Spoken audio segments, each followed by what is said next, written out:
İlk önce şöyle bir özetleme yaptım. NATO içerisindeki stratejik değerimizi ne olduğunu belirleyecek.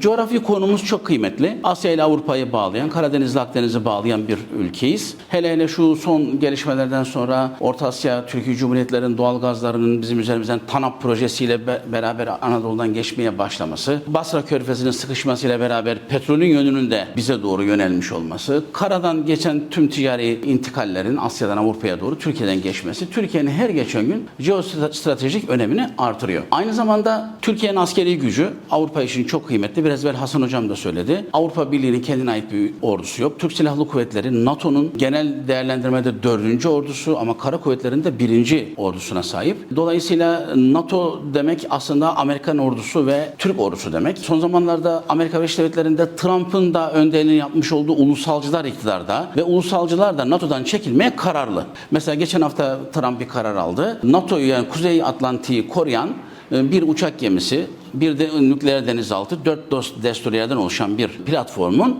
yarısını çekme kararı aldı. 2 tane destroyeri, bir nükleer denizaltı uçağını, gemisini çekme kararı aldı. Ve asker sayısını da 70 bine kadar düşürme kararı aldı. Şimdi Amerika gittikçe NATO'nun içini boşaltıyor. Eğer Türk ordusu da NATO'dan çekilecek olursa NATO diye bir şey kalmayacak. Almanya ordu kurmaya çalışıyor ki Avrupa'nın en savaşçı ülkelerinden birisi Almanya'dır. Almanya ordu kurmaya çalışıyor. Önce paralı askerlik için çağrıda bulundu. Alman gençleri asker olmak istemiyorlar. Bu sefer zorunlu askerliğe geçmek istediler. Almanya'da büyük gösteriler yapıldı. Angela Merkel başbakandı o zaman. Alman gençleri zorunlu askerlik de yapmak istemiyorlar. Sonra o zaman bari göçmenleri asker yapalım dediler. Bununla ilgili bir yasa getirdiler. Bu sefer yine Almanya ayağa kalktı. Almanya'nın güvenliğini göçmenlere mi vereceğiz? Eğer bunun kapısını açarsak buraya Türkler doluşur ve Alman ordusu Türklerden oluşur dediler. Ve Almanya bir türlü bir ordu kuramıyor. Zaten komutanların bu işin sahasından gelen insanlar bilir ki bir ordu daha kurdum deyince kurulmuyor. 100 tane adama üniforma giydirip eline silah verince oradan bir bölük çıkartamıyorsun. Bunun bir ruh yönü var. Bunun bir tarih boyutu var. Bir inanmışlık, adanmışlık boyutu var. Yani bir ordu kurmak da öyle kolay değil. Fransızlar zaten savaşmayı bilmez. Dolayısıyla Avrupa bugün bir araya geldiği zaman bir ordu kurması bile, hani bugün de herhalde zannediyorum komutanım 30-40 yıldan önce düzgün bir ordu da kuramazlar. O yüzden NATO içerisinde askeri güç olarak Türk Silahlı Kuvvetleri'nin yeri son derece önemli. Aynı zamanda üsler ve altyapısı, yani altyapı imkanları ve üst imkanlarıyla NATO için önemli bir yer teşkil ediyor. Bir de operasyonlara katkı. NATO'nun bütün operasyonlarında Türkiye çok önemli görevler alıyor. Yeri geliyor Bosna Hersek'te, yeri geliyor Afganistan'da operasyonlara katılıyor. Yani Türk ordusu bu operasyonel destek açısından da NATO için önemli. Şimdi 1952'de NATO'ya girmişiz. 55'te nükleer paylaşım programına dahil oluyoruz. 74'te Kıbrıs Harekatı münasebetiyle aramız biraz açılıyor. İşte ambargo falan uyguluyorlar. Bir ne diyelim uzaklaşma dönemi ya da soğuma dönemi yaşıyoruz. 1980'de Türk Silahlı Kuvvetleri İzmir'deki NATO kuvvetleri Güney Avrupa Komutanlığı'nı devralıyor. Bu da bizim için bir dönüm noktası. 2016'da darbe girişiminde İncirlik Hava Üssü kapatılıyor geçici bir süreyle ama daha sonra tekrar açıldı ve şu anda da statüsünde de bir değişiklik yapılmış. Ben Wikipedia'da gördüm. Türk Üssü diye eskiden Amerikan Üssü diye geçiyordu. Bu arada bildiğim kadarıyla İncirlik Üssü bir NATO üssü değil. Amerika Birleşik Devletleri, Türkiye ortak üssü. Bu tarafta S-400 alımıyla bir kriz yaşadık. S-400'lerin alımı meselesiyle Amerika ile aramızda yaşanan kriz Avrupa ile de bir krize sebebiyet verdi. Biz S-400'leri aldığımız için F-35 programından Amerika tarafından çıkarıldık ve sadece F-35 değil birçok silah ve askeri mühimmat ve mülzimat alımlarında bize sıkıntı çıkarmaya başladılar. Mesela Kaanlar'da biz F-110 motorunu kullanıyoruz. Kaanlar'daki kullandığımız F-110 motorlarından 100 tane sipariş verdik. 20 tanesini zar zor aldık. 80 tanesini hala alamadık. Bu yüzden Kaanların 2030-32'ye kadar bizim kendi motorumuz aktif hale gelinceye kadar ki üretimleri bu motorlara bağlı. Ruslardan motor alamıyoruz çünkü uçağın şeyi uyuşmuyor. Yani ölçüleri uyuşmuyor. Dolayısıyla Amerika ile yaşadığımız sıkıntı sadece F-35 sıkıntısı değil. F-16 Viper istedik. 70 tane. Onu alamadık. Oradan problemler çıkardılar. Yani Amerika ile ve ilişkiler bozuldukça NATO ile ilişkilerde de bir sağlıklı gidiş durumu olmuyor. 2022 yılında Montreux Sözleşmesi çerçevesinde Rusya-Ukrayna Savaşı münasebetiyle boğazları savaş gemilerine kapattık. 2023 yılında Finlandiya'nın, 2024'te de İsveç'in NATO'ya girişini önce onaylamıyorduk. Çünkü Rusya ile ilişkilerimiz açısından önemliydi. Rusya ile ilişkilerimiz açısından NATO'ya girmelerine izin vermiyorduk. Fakat 2023'te ilk önce Finlandiya'yı, 2024'te de İsveç'i onayladığımızla birlikte NATO ile ilişkilerimiz yeniden düzeldi. Ama Rusya ile ilişkilerimiz bir bozulma aşamasına girdi. Ve 2024'te NATO'nun gayri safi milli hasılanın %2'si kadar bir harcama hedefi vardı. Türkiye ilk defa bu harcama hedefini 2024'te aşıyor. Şimdi şurada savunma harcamalarının Avrupa ülkelerine göre dağılımını görüyoruz. Baktığımız zaman mesela İtalya gayri safi milli hasılanın %2'si kadar ödemesi gerekirken İtalya'nın %1'i kadar ödediğini görüyoruz. 2024 rakamları bunlar. Bir örnek olsun diye koydum. Fransa %2 hedefine ulaşmış 2024 yılında. Almanya ulaşmış. Türkiye %2'ye ulaşmış. Hatta biraz sonra göstereceğim, biraz da geçmiş. Ve NATO ortalaması da zaten %2.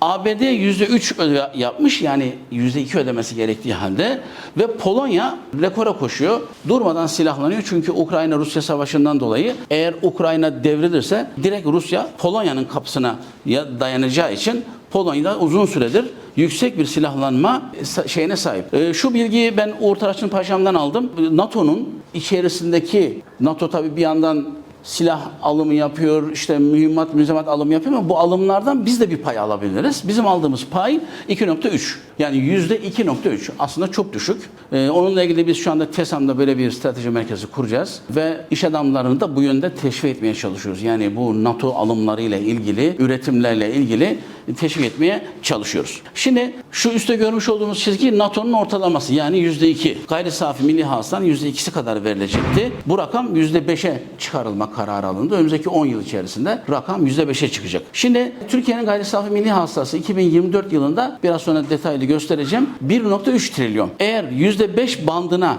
ulaşmaya karar verirsek bu rakam 65 milyar dolar olarak tezahür edecek. Yani biz her yıl 65 milyar doları NATO'ya, yani NATO alımlarına ayırmamız gerekecek. Şimdi burada %2 NATO standardını görüyoruz. Şurada kırmızı NATO ülkelerinin ortalaması. Biraz evvel ülke vermiştim, onun ortalaması. Mavi de Türkiye'nin yıllara göre NATO için yapmış olduğu harcamalar. Şimdi baktığınız zaman Türkiye'de genelde %2 bandına çok yaklaşmamış. Sadece bir 2019'da biraz yakınlaştığını görüyoruz. 2018-2019'da. Sonra gene bir düşüş başlıyor ama 2024'te tekrar bir yükselişe geçiyor. Türkiye'nin 2024 yılında gayri safi milli hasılası 1.3 trilyon dolar.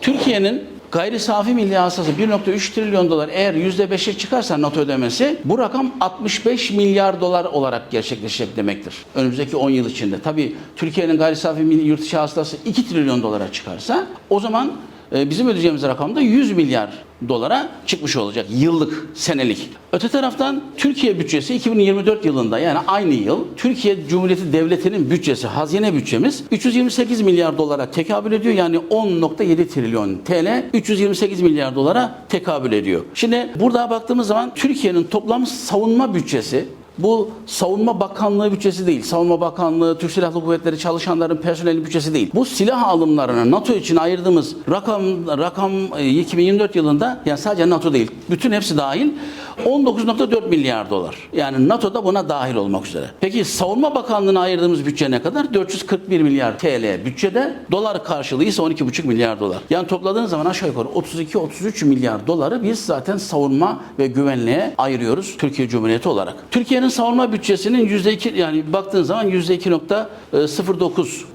Şimdi Türkiye'nin savunmaya ayırdığı rakamla Savunma Bakanlığı'na ayırdığı bütçenin toplamı %8 civarına tekabül ediyor. Yani Türkiye'nin toplam bütçesinin %8'ine tekabül ediyor. Ekipman payı Türkiye'nin işte hedefi 1.7'yi yeni aştı diyoruz. Evet, 2024'te bu şekilde gerçekleşmiş. Şimdi diğer bir konu savunma sanayindeki gelişmeler. Türkiye'de nadir iyi giden işlerden birisi de savunma sanayimiz. Hani son zamanlarda savunma sanayinde olağanüstü güzel gelişmeler oluyor. İDE fuarlarına, ondan sonra işte sahaya çağrılıyoruz. Orada ilgili teknik personel, bunlar genelde subay kadrosundan değerli askerlerimiz oluyor, komutanlarımız oluyor. Anlatıyorlar, teknik bilgilerini alıyoruz. Yani savunma sanayinde çok güzel gelişmeler var. Bunun da tabii bizim ekonomimize yansıması da direkt olarak kendisini gösteriyor. Bakın 2002 yılında, 2015 yılında 1,6 milyar dolar, 2002 yılında ise sadece 250 milyon dolar bir savunma sanayi ihracatımız varken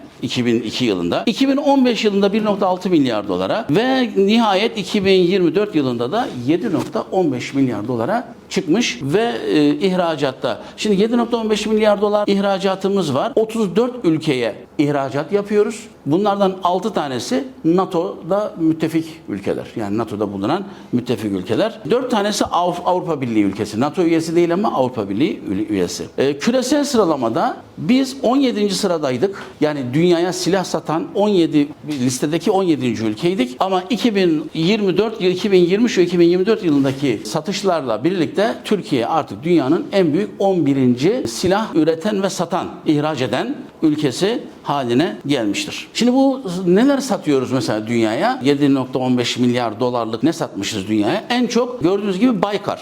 1,8 milyar dolar, yani hemen hemen rakamın %20'sine yakın bir kısmı, hatta %20'sinden biraz daha kısmını Baykar yapmış. Bu özellikle Bayraktar, TB tarzı İHA'lar, SİHA'lar, bunlar olağanüstü derecede dünyada piyasası olan cihazlar. TUSAŞ 750 milyon dolarlık bir satış yapmış. Makine Kimya Enstitüsü 610 milyon dolar. TEİ 390 milyon dolar, Aselsan 217 milyon dolar, Otokar 193 milyon dolar ve Roketsan 179 milyon dolar olmak üzere bu satışları gerçekleşmiş. Toplamda 7,15 milyar dolar yapıyor. Sonuç itibariyle NATO ile Türkiye'nin işbirliği, Türkiye'nin hem lehine hem de aleyhine sonuçlar doğurmuştur. Ekonomik anlamda da NATO ile ilişkilerimiz bir taraftan lehimize ilişkiler doğurmuştur. Yani 1952'den itibaren, üye olduğumuz andan itibaren NATO ile ilişkilerimizin bir taraftan lehimize olmuştur. Niçin?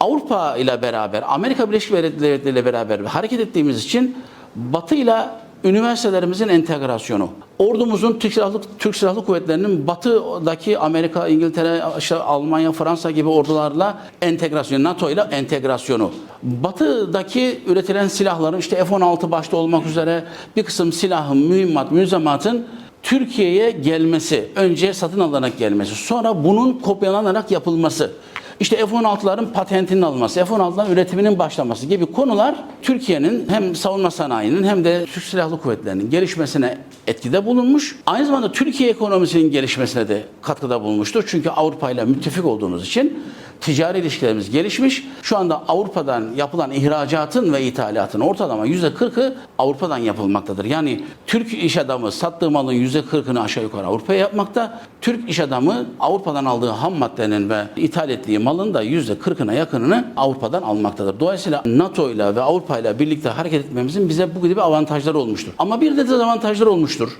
NATO'nun bize.